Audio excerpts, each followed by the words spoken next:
मेरे प्रिय विद्यार्थियों, मधु कांकरिया द्वारा लिखी साना साना हाथ जोड़ी पाठ नंबर 2 में आप सभी का एक बार फिर से हार्दिक हार्दिक स्वागत है, अभिनंदन है।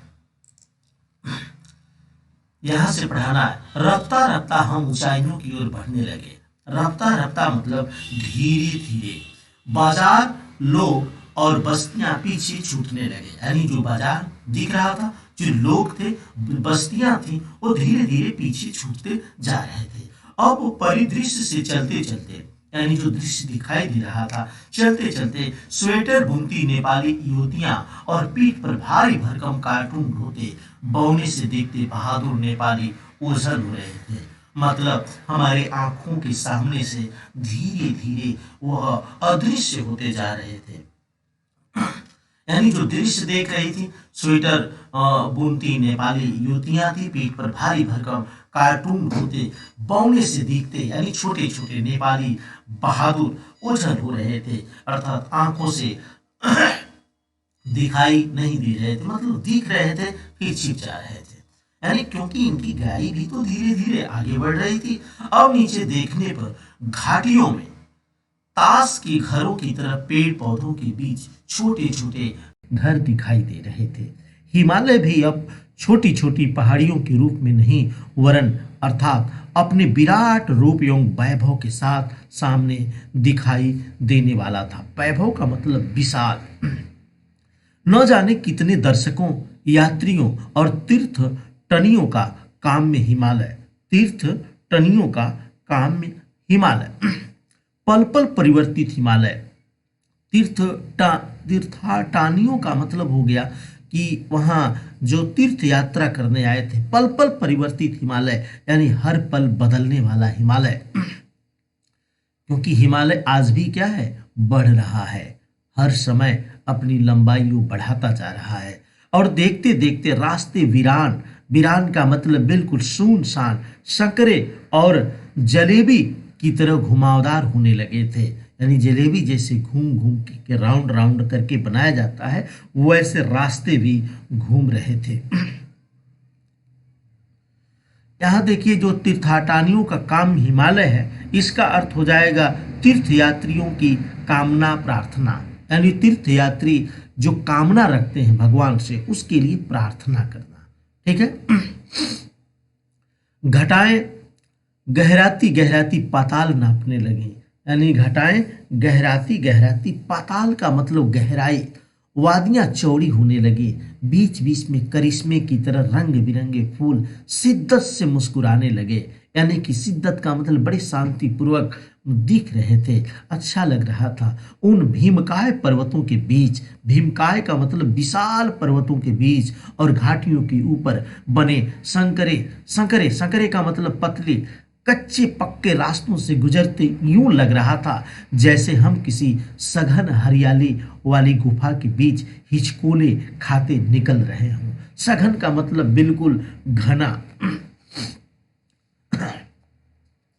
ये देखें, ये दिखा रहा है इस बिखरी, असीम, असीम का मतलब जिसकी कोई सीमा निश्चित न हो, इतना दूर तक सुंदरता का मन पर यह प्रभाव पड़ा कि सभी सैलानी झूम झूम कर गाने लगे।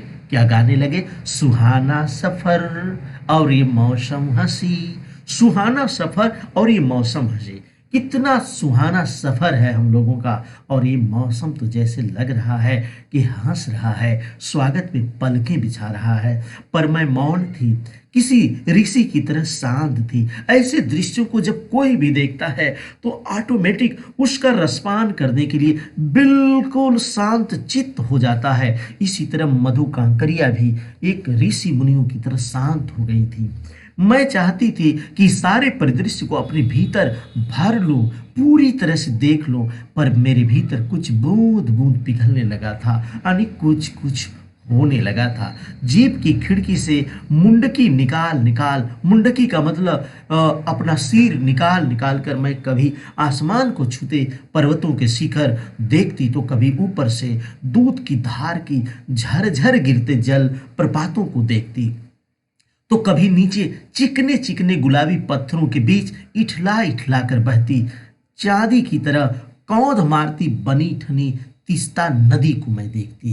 ये कह रहे हैं कि मैं कभी कभी चिकने चिकने गुलाबी पत्थरों के बीच जो तीस्ता नदी इठलाती हुई बहती थी, कौंध मारती थी चांदी की तरह, उसको मैं देखती। सिलीगुड़ी से ही हमारे साथ थी वह तीस्ता नदी, यानी सिलीगुड़ी जो स्थान है वहीं से तीस्ता नदी का साथ रहा और उसको मैं देखती आगे बढ़ रही थी। पर यहाँ उसका सौंदर्य पराकाष्ठा पर था, अर्थात पराकाष्ठा का मतलब अपनी उन्नति की अनंत ऊंचाइयों पर था। बहुत खूबसूरती, जिसकी खूबसूरती की चरम सीमा होती है, उसकी बात कर रही है। इतनी खूबसूरत नदी मैंने पहली बार देखी थी। किसको? तीस्ता नदी को। मैं रोमांचित थी, यानी बहुत ही खुश थी, पुलकित थी, आनंदित थी, चिड़िया के पंखों की तरह हल्की थी। जैसे चिड़िया के पंख हल्के होते हैं और गगन को छूते हैं, गगन में उड़ते हैं, विचरण करते हैं, उसी तरह मैं हल्की होकर इसका आनंद ले रही थी, रसपान कर रही थी।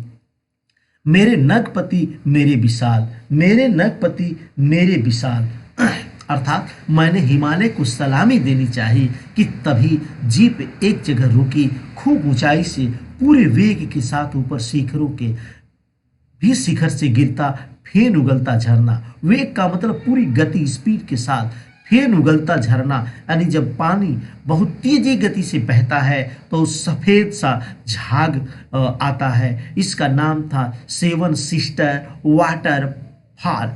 Seven sister waterfall.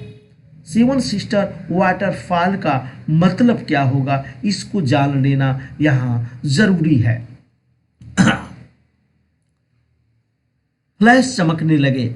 Seven sister waterfall यानी जो 7 बहनें हैं, ठीक है, उसकी बात कर रहा है। फ्लैश चमकने लगे थे। फ्लैश का मतलब तेज प्रकाश। सभी सैलानी इन खूबसूरत लम्हों की रंगत को कैमरे में कैद करने में मशगूल थे, अर्थात पूरी तरह तल्लीन थे कि इस खूबसूरती को अपने अंदर क्या कर दिया जा, अपने अंदर उसको कैमरे में कैद कर दिया जा। ठीक है, तो ज्ञान की दुनिया में अभी बहुत कुछ बाकी है। वक्त है अब आपसे विदा लेने का। पार्ट नंबर 3 में हम इसके आगे इसके बारे में अच्छी से चर्चा करेंगे। जय हिंद, जय भारत।